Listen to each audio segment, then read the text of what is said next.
Yo, what's up, y'all? It's your man, Johnta Austin. Love EP coming soon. YouKnowIGotSoul.com. Check it out. Thank you for taking the time out for the interview. Definitely appreciate it. I appreciate you guys. For sure. So let's start off by talking about the EP that you're set to put out, Love. Talk about the sound on that and what we can expect. Well, it's more traditional R&B. And when I say traditional, I don't mean like old or, AC. It's just more, back to the roots of R&B, soulful music, great melodies, great lyrics, and good, strong, music to accompany it. Yeah, definitely. And, following that, we'll finally get to hear your debut album, Love, Sex, Religion. You've been working on this album for a while now, so how much revamping did you have to do, to get to the final product, especially with the way that R&B has been evolving? Um, Really no. We tweaked a few things here and there, but really not too much revamping as far as sound and concept and what I want it to be. More so, just waiting for the timing to be right. I feel like there's a void in R&B and good soulful music right now. So it was kind of just a bit of a waiting game, just as opposed to compromising the material to fit. I would rather.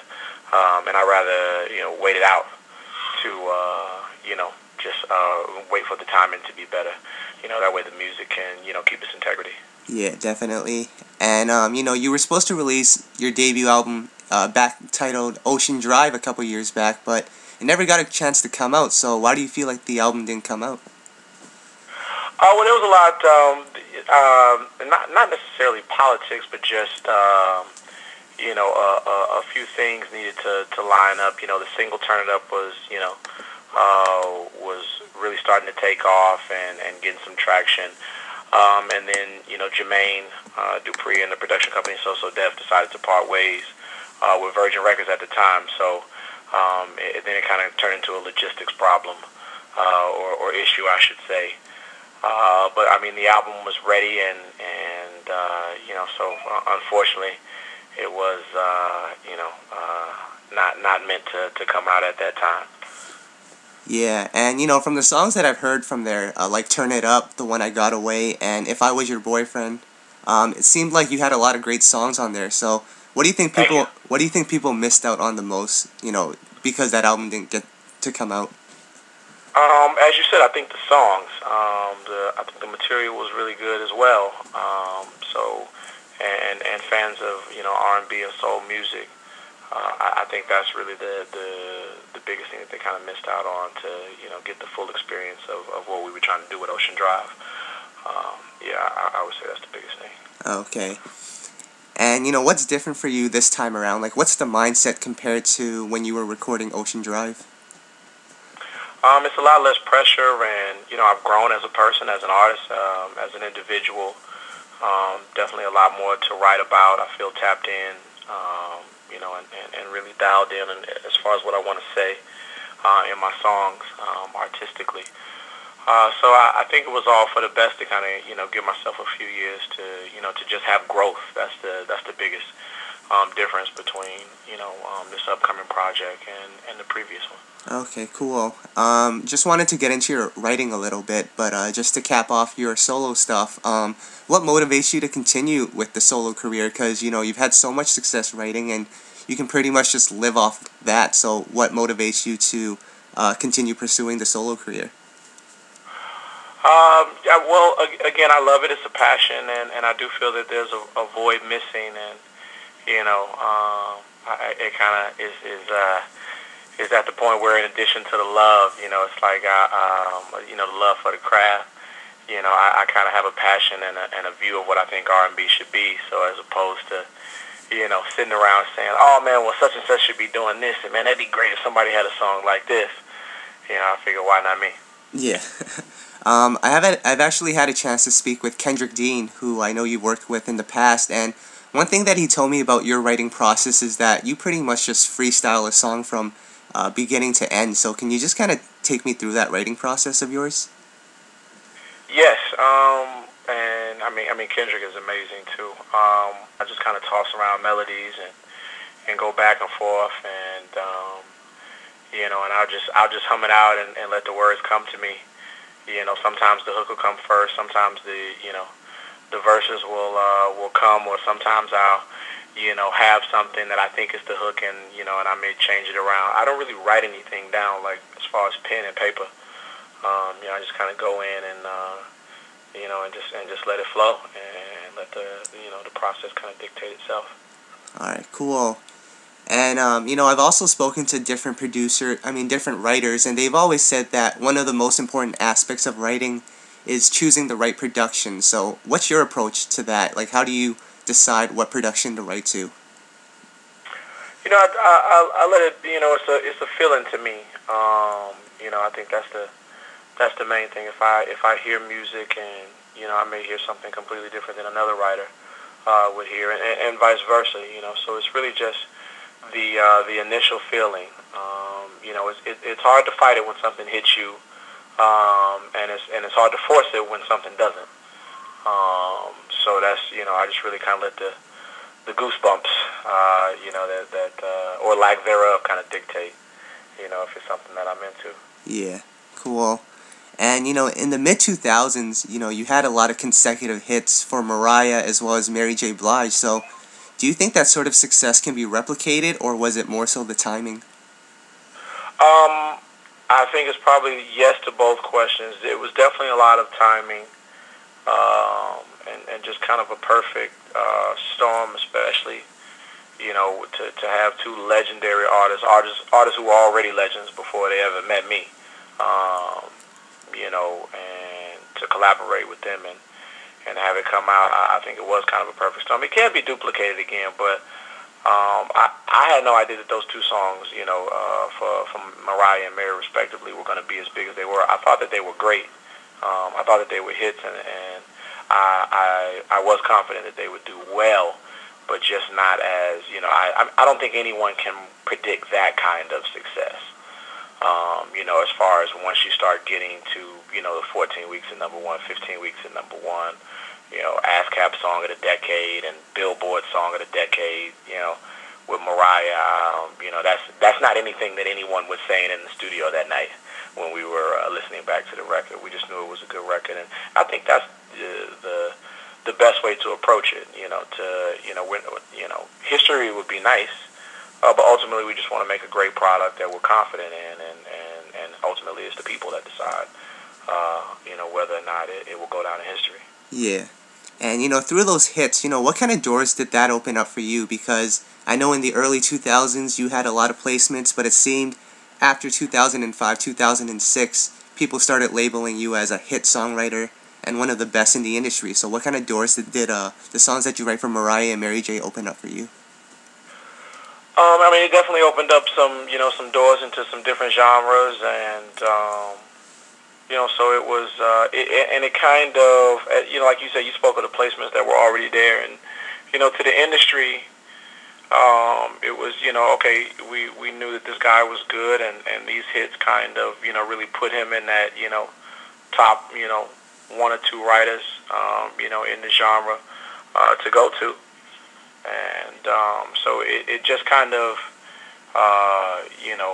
cemented what everyone, was starting to believe just from the previous placements. And, because, there were songs like Sweet Lady and songs like I Don't Want Her for Aaliyah that, like Pharrell always tells me that the record that I wrote for Aaliyah, I Don't Want It, is his favorite record that I ever wrote. And it was, it was a good record, a good single in R&B, but not like a huge hit. So those hits just kind of, helped to confirm,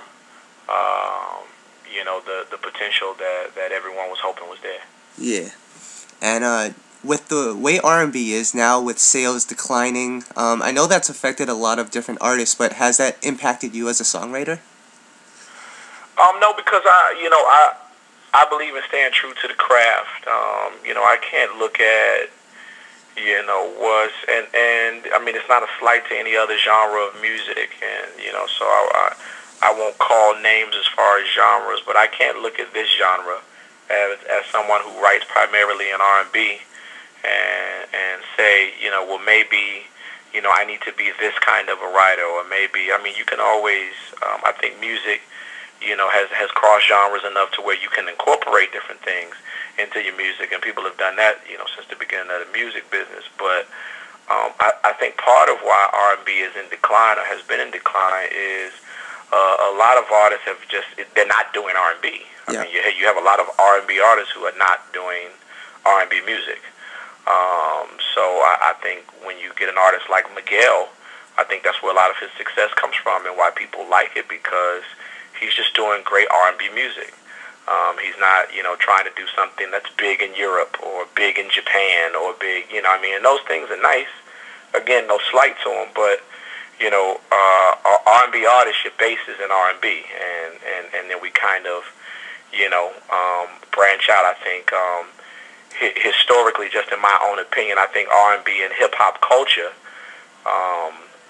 we've been the ones that kind of lead the way and tell other genres what's cool and what sound is, the new sound, and what's cool. And in recent years, it seems as other genres are now telling hip-hop and R&B culture, what's cool, and we're kind of, taking their lead as opposed to them taking ours. Yeah, definitely. And, recently there was a picture with you, Brian Cox, Jermaine Dupri, and Sierra in the studio. So can you kind of talk to me a little bit about that session and what people can expect from that? Yeah, that's, we worked on Sierra's album, One Woman Army, and we did a record called The Mirror. And, it was great. We've all known Sierra, since she was, a youngin'.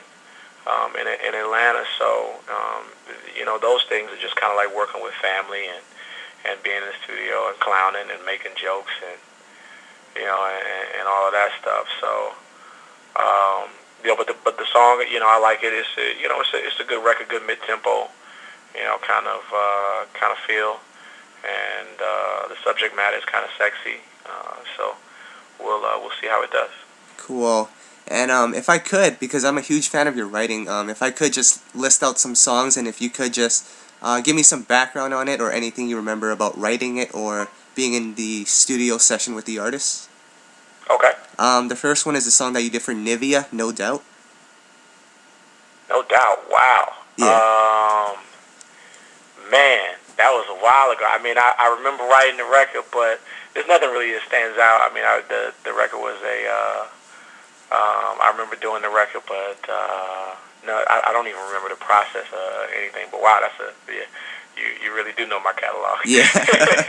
And then the next one that I have is the song that you did for Marcus Houston, Can I Call You? Oh, Can I Call You? Yes. Now that one because that's actually just a personal favorite of mine. That was a record that Troy Taylor and I did up in Jersey. It wasn't for anybody in particular. We were in the basement. Troy Taylor definitely, raised a lot of great talent out of that basement, myself and Trey Songz included. And in that same basement, before he was, grooming Trey, I wrote Can I Call You? And I just remember wanting to do something kind of a Michael Jackson feel, and Troy did a great track, and the record just kind of flowed out. Yeah, cool. And then the next song, Mariah Carey, Last Kiss. Man, I wish that record would have been a single. I think that was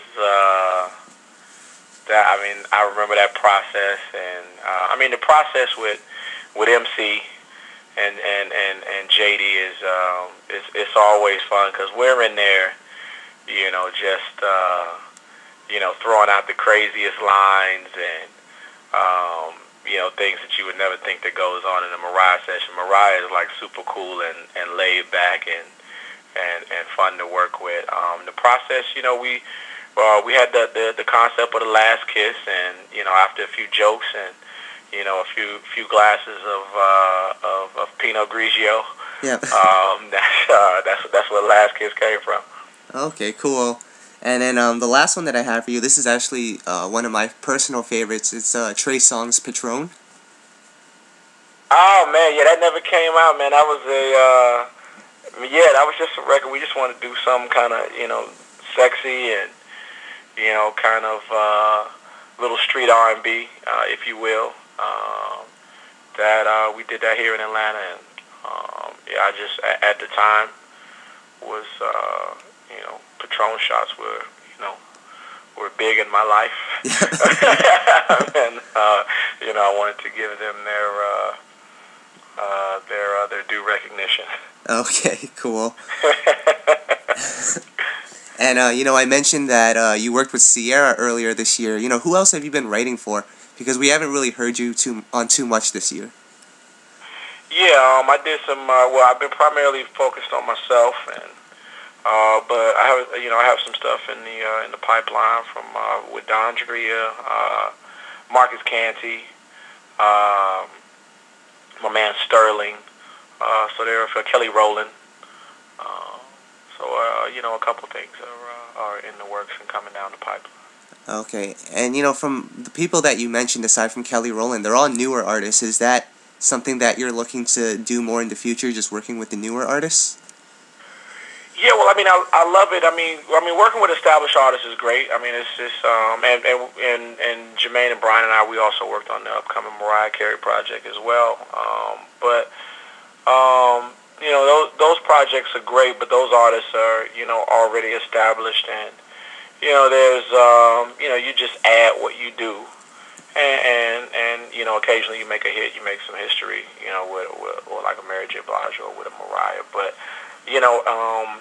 and even with all of that, with the We Belong Together and To Be Without You, one of my proudest moments around that time was being a part of establishing Chris Brown, with the Yo, and we're on and popping, and then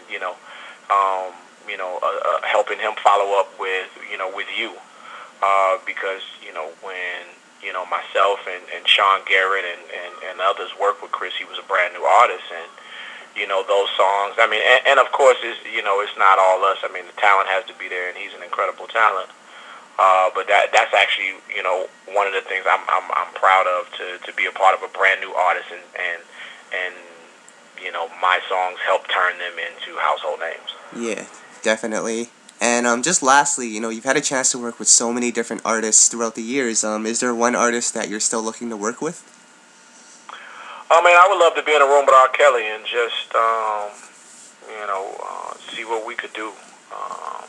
He's my favorite writer of my generation, between him and Babyface. So probably those two would. I would love to be in a room and see what we come up with. Kanye too. He's crazy. So and I'm crazy as well. So as far as from a creative standpoint, and just thinking outside of the box, and so I think that could possibly yield some returns as well. Okay, cool. And that's all that I had for you. Is there anything that you'd like to add? Man, I just appreciate your time, and be on the lookout for the Love EP. It's coming. I'm very excited about it, and I think everyone's gonna enjoy it.